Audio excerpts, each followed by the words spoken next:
They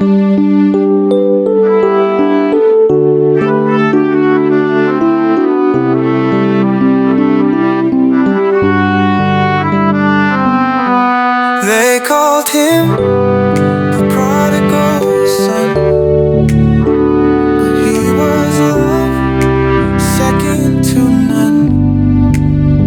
He was loved by the Father despite his flaws.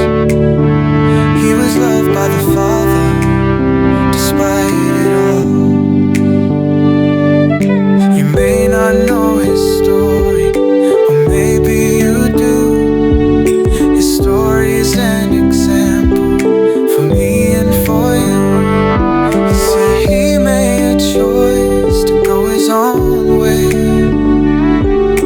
He made a choice to live in sin that day.